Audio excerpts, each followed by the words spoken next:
Coucou. Bonjour, mes très chers amis, j'espère que vous allez toutes et tous très bien. Moi, pour ma part, ça va nickel. Et on se retrouve pour une vidéo avis sur 2 films que j'ai vus au cinéma dernièrement, dont le tout premier film que j'ai vu au cinéma pendant la fête du cinéma, justement. Il y a Top Gun Maverick et le deuxième film, le tout dernier film que j'ai vu au cinéma, Elvis.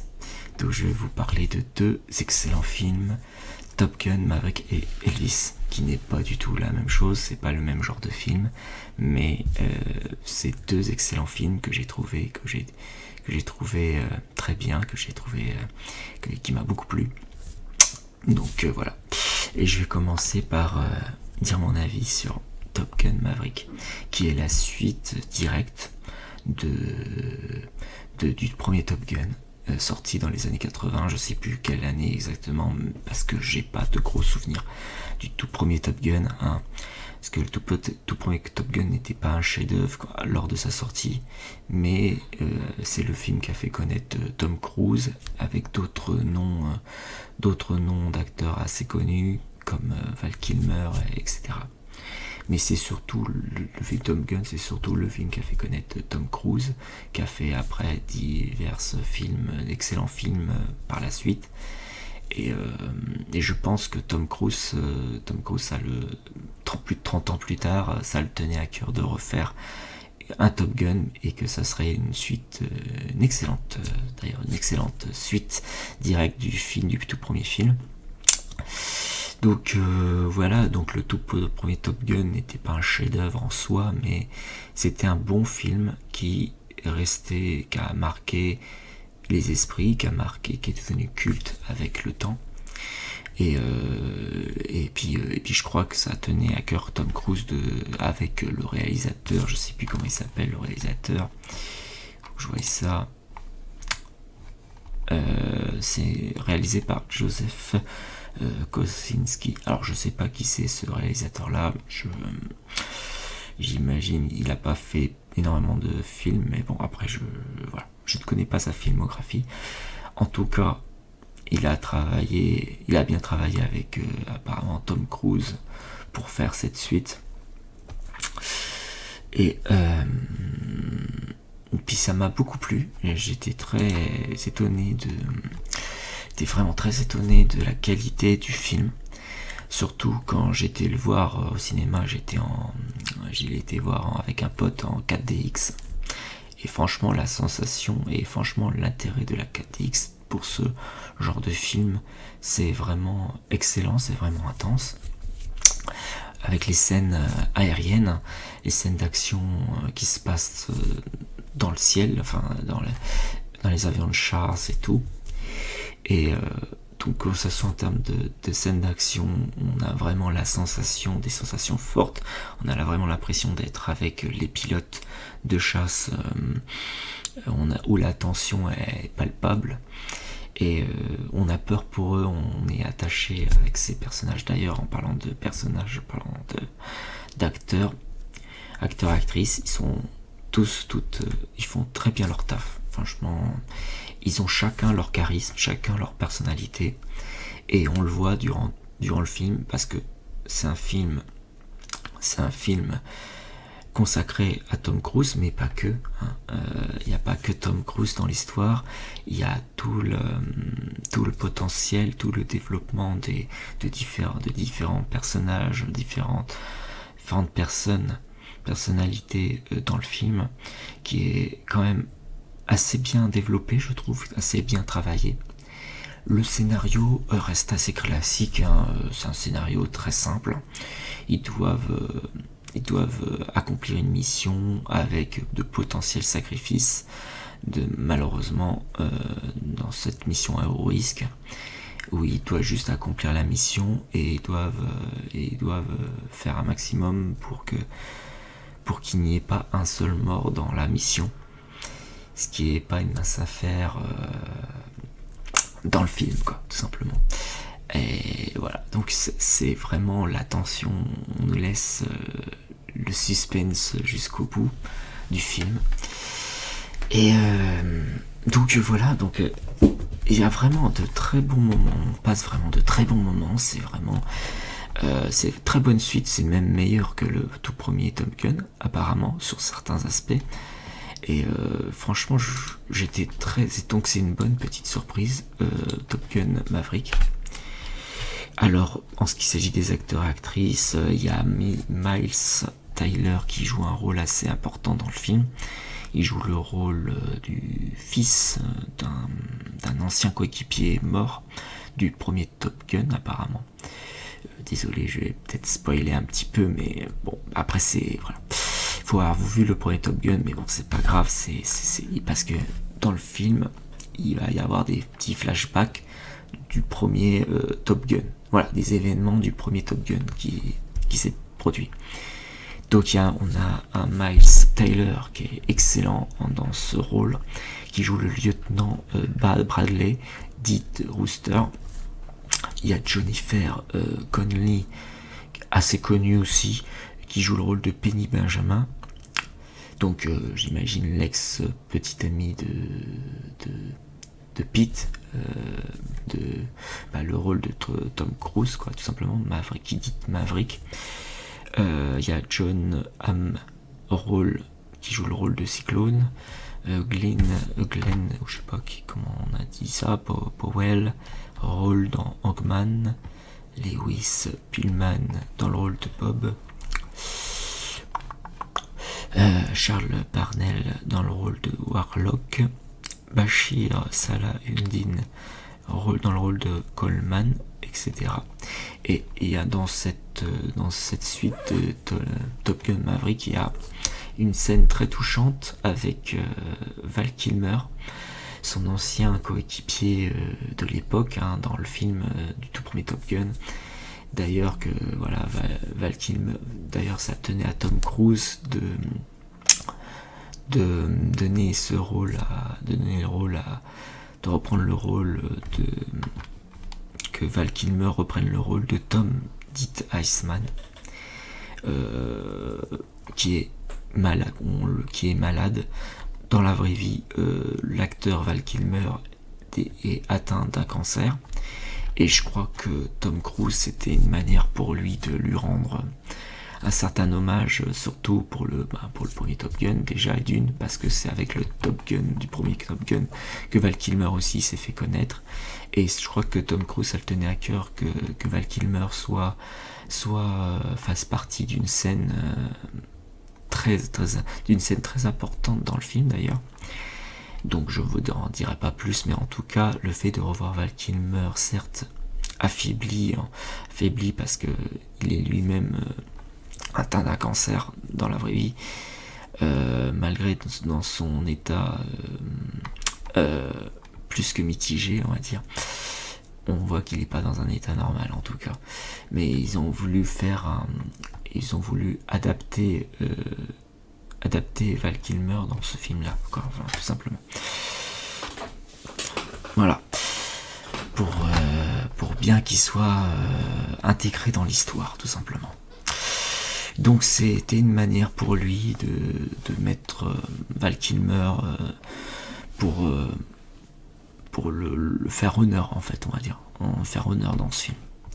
Et moi j'ai trouvé cette scène entre Pete Maverick, donc Tom Cruise, entre les deux acteurs, très touchant. Voilà, c'est très, ça m'a lâché une petite larme, enfin surtout vers la fin. Vers la fin du film, c'est très émouvant. Voilà, je ne dirai pas plus pour ceux et celles qui n'ont pas vu le film. Voilà, je ne veux pas donner plus de détails pour l'émotion qui m'a procuré ce film quand même. Donc c'est quand même, mais c'est quand même un excellent film, une excellente suite, c'est peut-être même meilleur. Faudrait que je revoie le premier Top Gun, mais c'était très, c'était très intense niveau action et très émouvant sur certaines scènes, et puis comme je disais, c'est l'histoire reste assez classique, hein. L'histoire reste assez classique, donc ils doivent accomplir une mission, et ils doivent s'en sortir en laissant tout le monde indemne, quoi, enfin, tout simplement. Et, et voilà. Et on est très attaché à certains personnages. Il n'y a pas que Tom Cruise qui est quand même très très bon. C'est son film à lui. On voit que c'est un film pour Tom Cruise, mais pas que. Hein. Il y a eu du développement de personnages sur les différents personnages dans le film, qui reste très bien développé pour un film de 2h10. Je crois que il dure 2h10 le film. Qu'à dire de plus? Attendez, je voudrais voir le synopsis. Voilà. Alors je vais vous dire le synopsis. Après avoir été l'un des meilleurs pilotes de chasse de la marine américaine pendant plus de 30 ans, Pete Maverick Mitchell continue à repousser ses limites en tant que pilote d'essai. Il refuse de monter en grade car cela l'obligerait à renoncer à voler. Il est chargé de former un détachement de jeunes diplômés de l'école Top Gun pour une mission spéciale qu'aucun pilote n'aurait jamais imaginée. Lors de ces missions, Maverick rencontre le lieutenant Bradley Rooster, le fils de son défunt ami. Le navigateur Nick Goose Bradshaw, face à un avenir incertain hanté par ces fantômes du passé, Maverick va devoir affronter ses pires cauchemars au cours d'une mission qui exigera les plus grands des sacrifices. Voilà. Donc ça c'est le synopsis. Donc que dire de plus? Écoutez, comme je l'ai dit, scène d'action impeccable, intense, surtout si on le regarde au cinéma en 4DX, voire en IMAX pour celles qui ont un cinéma équipé pour ça. Moi j'en ai pas, il n'y en a pas de cinéma près de chez moi avec le format IMAX, ils appellent ça. Enfin bref, c'est pas grave parce que ça m'a donné des sensations fortes quand même dans ce film. Histoire classique mais efficace, des personnages attachants, je dirais, c'est bien développé, assez bien travaillé et tout. Ah oui, et surtout ce qui me fait vivre un bon film d'action, que ça soit comédie dramatique, enfin bref, film d'action comme Top Gun, et c'est sa BO évidemment. Moi ce qui m'a touché dans ce film là c'est sa BO. Les musiques, apparemment dans le premier Top Gun il y avait aussi des musiques mémorables, de très bonnes musiques, une très bonne BO, et je crois que ça ce qui m'a fait aussi ce qui m'a fait émerveiller dans ce film là c'est sa BO. Sa musique est très dynamique et très bien rythmée par rapport aux scènes. Il y aura des scènes lentes où il y aura un peu de dialogue, un peu de... En fait, on verra, au moment du développement de chaque personne, chaque personnage, il y aura des scènes où il y aura un peu de lenteur, enfin voilà, un peu de moments de calme, j'ai envie de dire, où il y aura un peu de dialogue, il y aura de la musique, il y aura de la chanson, il y aura il y aura il y aura de bonnes musiques. Et encore une fois, c'est l'œuvre de Hans Zimmer, encore Hans Zimmer qui fait le taf, hein. Il fait tout le taf de ce film, de cette suite attendue. Voilà. D'ailleurs, avant de regarder Top Gun Maverick, je m'y attendais à rien du film, hein. Je me suis dit, allez, je vais tenter ça. Et puis en plus en 4DX, ça a l'air d'être vachement bien. J'ai vu quelques extraits, quelques scènes aériennes. Je me suis dit, ça a l'air d'être quand même assez... ça a l'air d'avoir des sensations fortes, quoi. Enfin, et je suis pas déçu justement parce que ça m'a vraiment donné des sensations incroyables, ce film. Et puis avec la musique, c'est vraiment... Moi je pense que les BO, la bande son d'un film, je pense que ça fait partie des 3 piliers d'un bon film parce que franchement la musique, quand il n'y a pas de film, quand il n'y a pas de bon film sans de bonne musique, pour moi c'est un film presque gâché quoi. Quand il n'y a pas de musique d'ambiance, quand il n'y a pas de musique qui va avec certaines scènes où on a des tensions, on est dans le suspense, on est dans l'action. Quand on est dans l'action, il faut une bonne musique dynamique et tout, qui nous donne de la tension, qui nous donne des frissons quoi. Et je pense que c'est ce qui fait l'ingrédient d'un bon film, avoir une bonne musique, une bonne BO. Et je pense que là, Top Gun Maverick est excellent en BO, au niveau BO, bande son, franchement c'est excellent. D'ailleurs, après le film, je me suis retapé je sais plus, on pas dire le soundtrack du film, enfin voilà, la BO originale du film, avec une excellente, encore une fois, Hans Zimmer qui est toujours là, et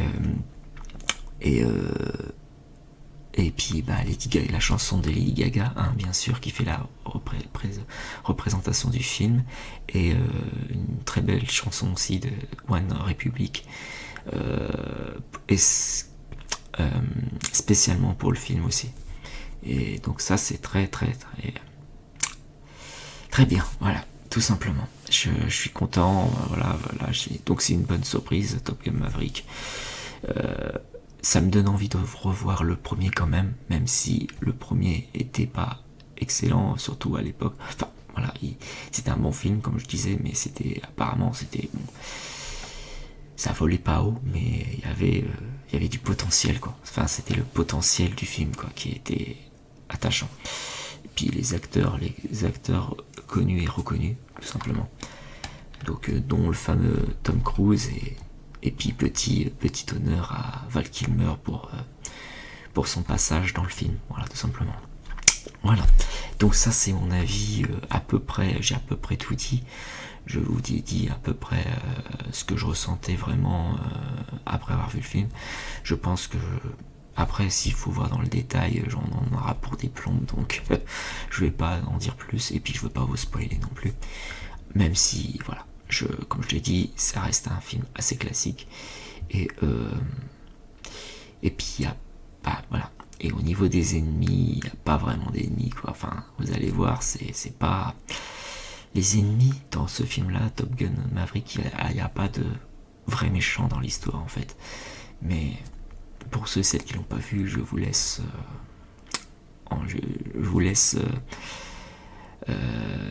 qui compte regarder, aller voir Top Gun, je vous laisse dans votre imagination, vous laisse découvrir ce qui va se passer. Voilà. Moi je ne dirai pas plus parce que sinon je vais spoiler sans faire exprès. Voilà, bon donc c'est à peu près tout.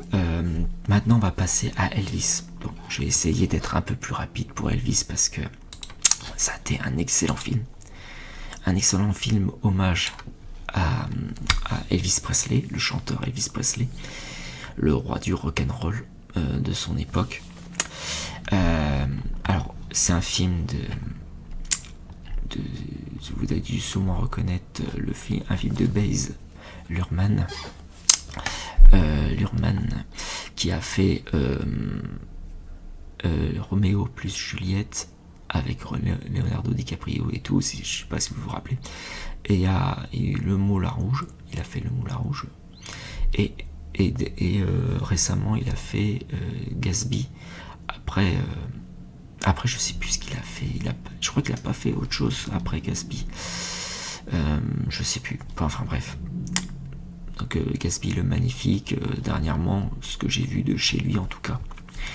Et là il nous pond pas une biopic, alors attention, c'est une grosse partie de l'histoire de Elvis Presley, déjà, pour commencer. Faut remettre les choses dans le contexte, déjà, comment le film a été réalisé, tout ça. Déjà, Baz Luhrmann a son style à lui, bien à lui, de réaliser des films. Ça part dans tous les sens, les scènes sont la, le décor, les scènes, l'environnement, les costumes, c'est vraiment très bien travaillé, c'est vraiment incroyable. C'est le taf qu'ils ont fait sur le style du film. Je pense que ça anime. Je pense que le style de film, c'est un petit peu à l'image de Elvis Presley quand il a lancé le rock'n'roll. Voilà. Donc attendez, je vais vous dire le synopsis, comme ça sera fait. La vie et l'œuvre musicale d'Elvis Presley. À travers le prisme de ses rapports complexes avec son mystérieux manager, le colonel Tom Parker. Le film explorera leur relation sur une vingtaine d'années, de l'ascension du chanteur à son statut de star inégalé, sur fond de bouleversements culturels et de la découverte par l'Amérique de la fin de l'innocence.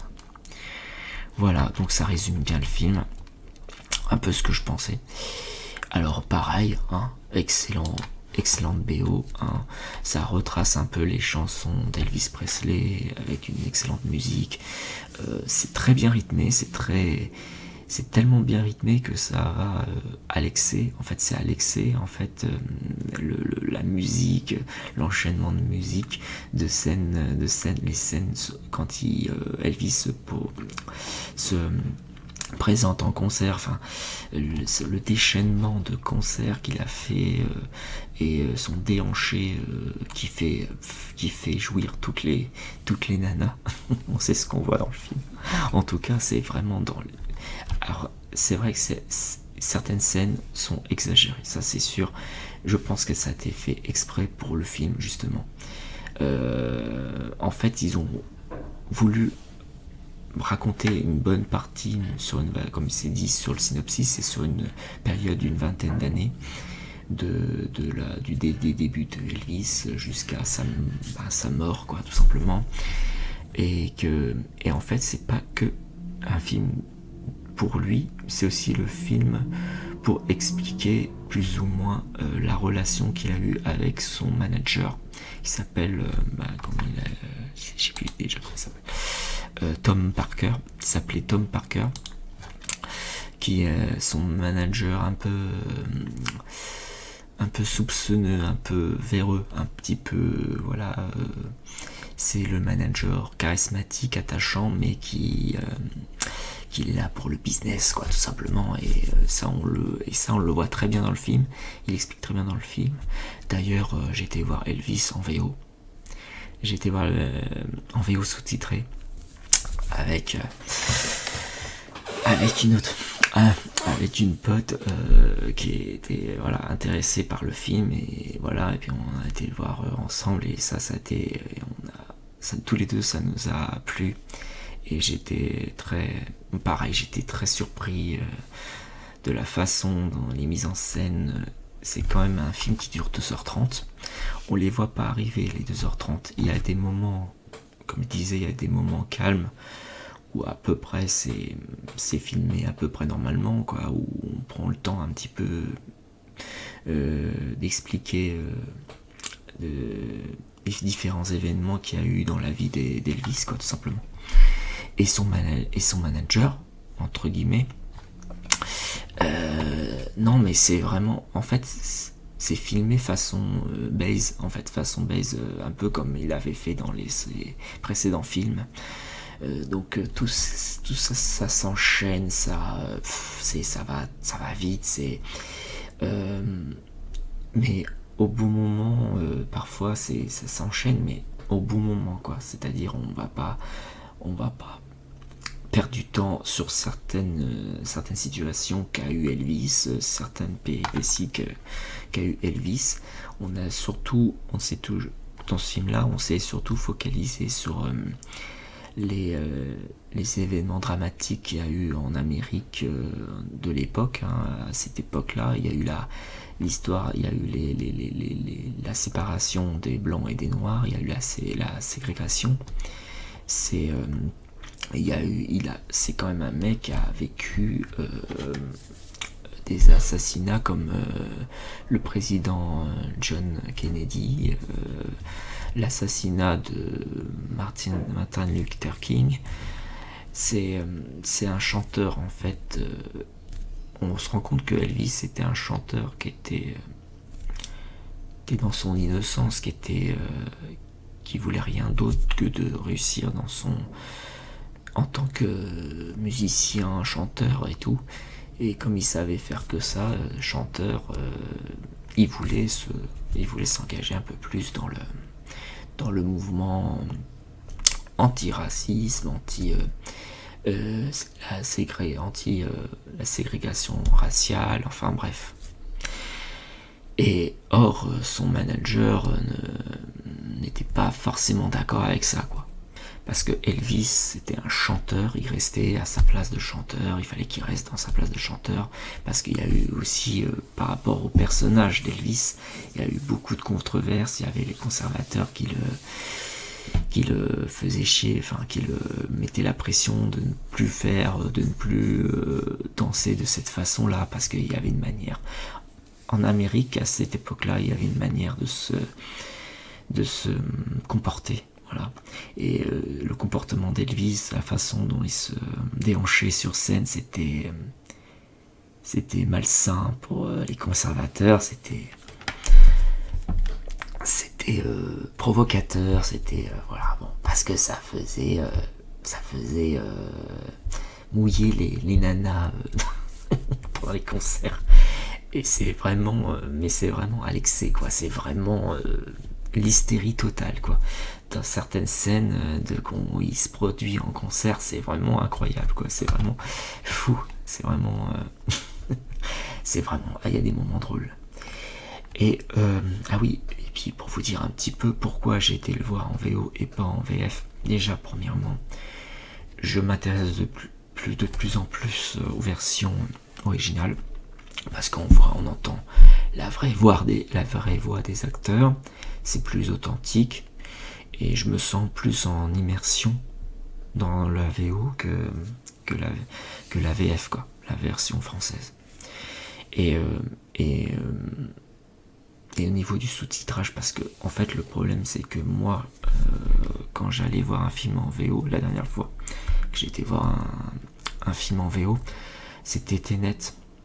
Et Tenet, comme c'était assez compliqué à comprendre, pas du premier coup en tout cas, et ben j'étais le voir en VO et j'ai vu au niveau du sous-titrage, quand il parlait, dans les moments où il parlait, j'avais beaucoup de mal à suivre au niveau du sous-titrage, parce que je suis quelqu'un qui n'est pas un très bon lecteur, enfin je ne lis pas beaucoup, c'est pour ça que je lis assez lentement, enfin je prends mon temps pour lire, mais je lis pas assez vite, quoi, en fait. Donc j'ai pas le temps de m'immerger correctement dans l'histoire, dans le film, si j'ai loupé une ligne ou une phrase, un mot dans le sous-titrage, quoi. Et après, pour ceux et celles qui comprennent l'anglais, évidemment, ça leur poserait pas de problème, mais pour moi, ça m'a posé des petits soucis au début. Mais franchement, quand j'ai vu Elvis en VO, franchement, j'ai bien compris, j'ai bien suivi l'histoire. Franchement, c'est impeccable, il n'y a rien à dire. Et j'ai réussi à peu près à tout lire les sous-titres. Voilà. Donc on peut dire que je me suis un petit peu amélioré là-dessus. J'arrive à lire un peu plus rapidement. Il faut que je me force à lire pour que je m'améliore sur ma lecture, pour lire vite, enfin pour apprendre plus vite, essayer. J'ai envie de prendre mon temps, mais des fois, voilà. Des fois, ça peut aider. Si ça peut aider à être un peu plus rapide au niveau de la lecture, ça serait pas mal, quoi. Mais bon, voilà, je me suis amélioré. Il n'y a pas beaucoup de dialogue. Enfin, il n'y a pas... En 2h30, il y a des scènes de dialogue, évidemment, pour comprendre un petit peu l'histoire, le contexte de la vie de Elvis et son manager assez véreux, quoi, on va dire. Voilà. Et puis d'ailleurs, son manager, attends, je vous ai pas dit en plus les noms des acteurs, moi je suis bête. Alors d'ailleurs, je vais vous parler des acteurs, donc vu qu'on y est. de Sting. Voilà, bon, Baz Luhrmann, bon, ça, voilà, je sais, je vous l'ai dit. Et le rôle d'Elvis est joué par un jeune acteur que je ne connaissais pas, qui joue très, et qui est vraiment une petite ressemblance. Il joue très, franchement, ce rôle était fait pour lui, quoi, pour jouer Elvis Presley. C'est Austin Butler, Austin Butler.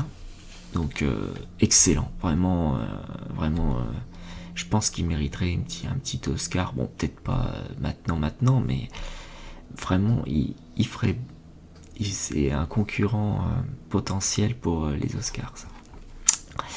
En tant qu'acteur ou jeune espoir, enfin je sais pas si ça existe en espoir dans les Oscars, c'est pas dans les Césars, hein. C'est dans les Césars qu'on voit ça.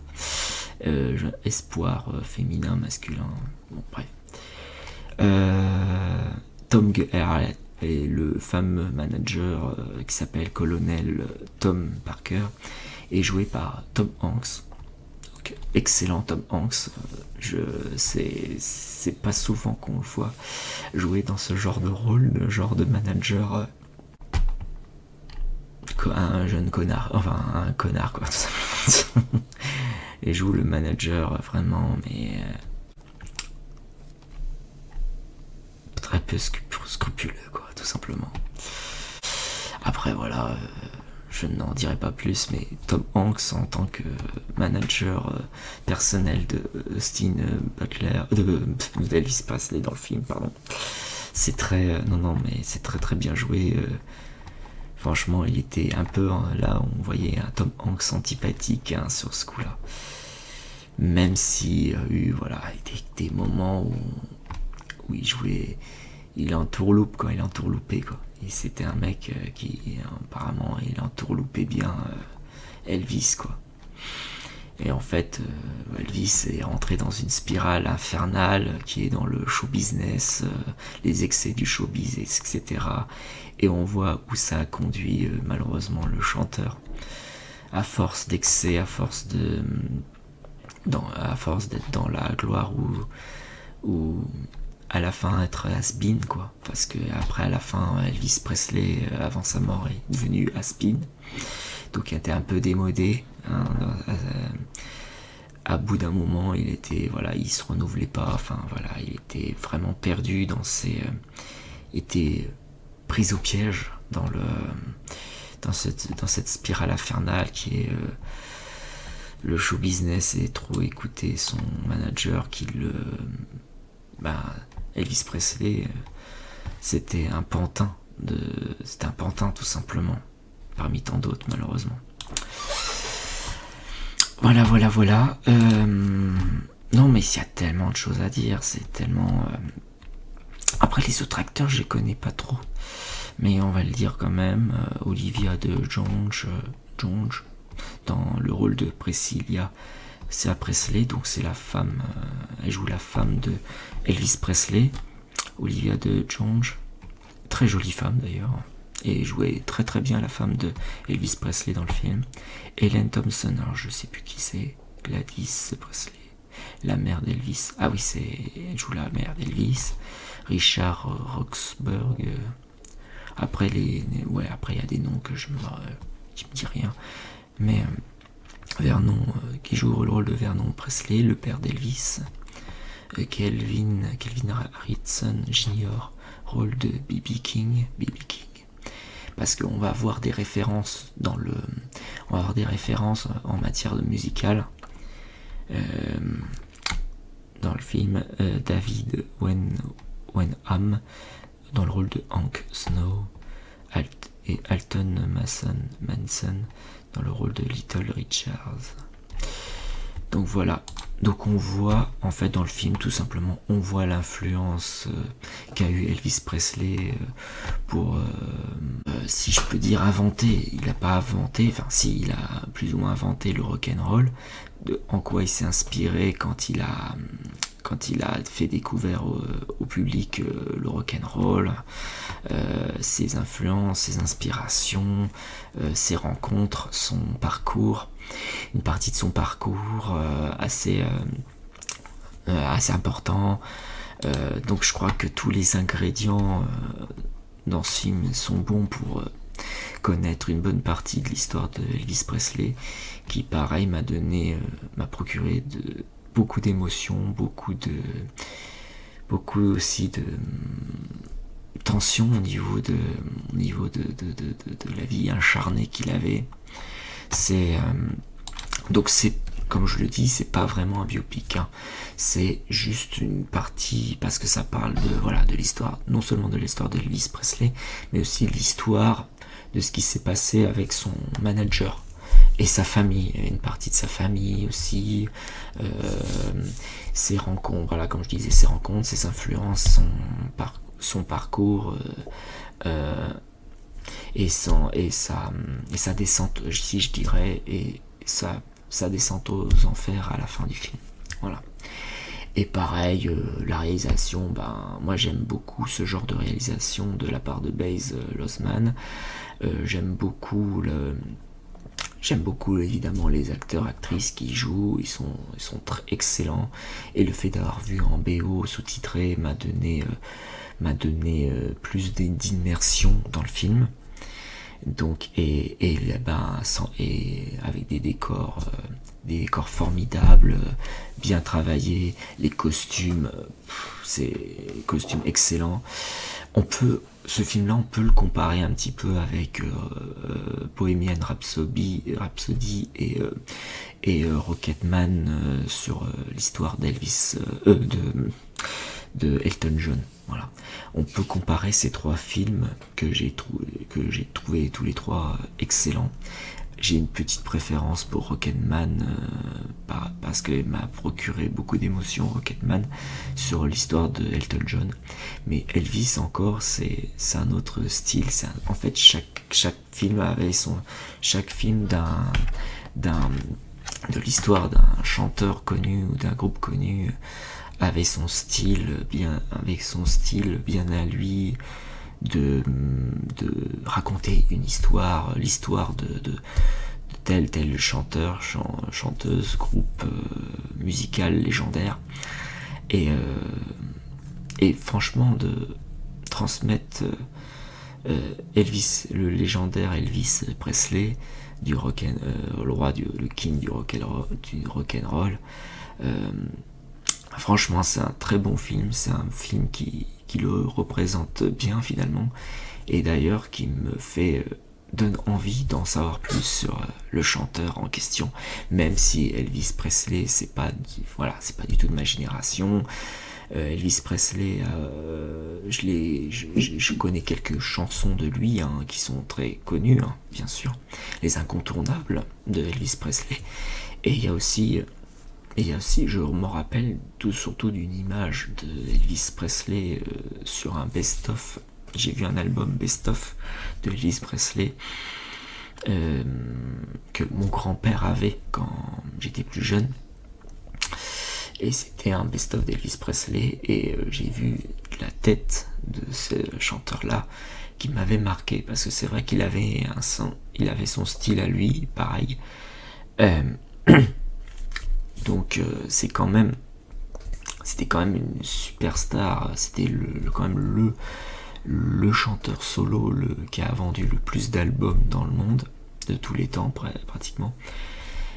Donc c'est quand même un bonhomme qui a été plus connu avant les Michael Jackson,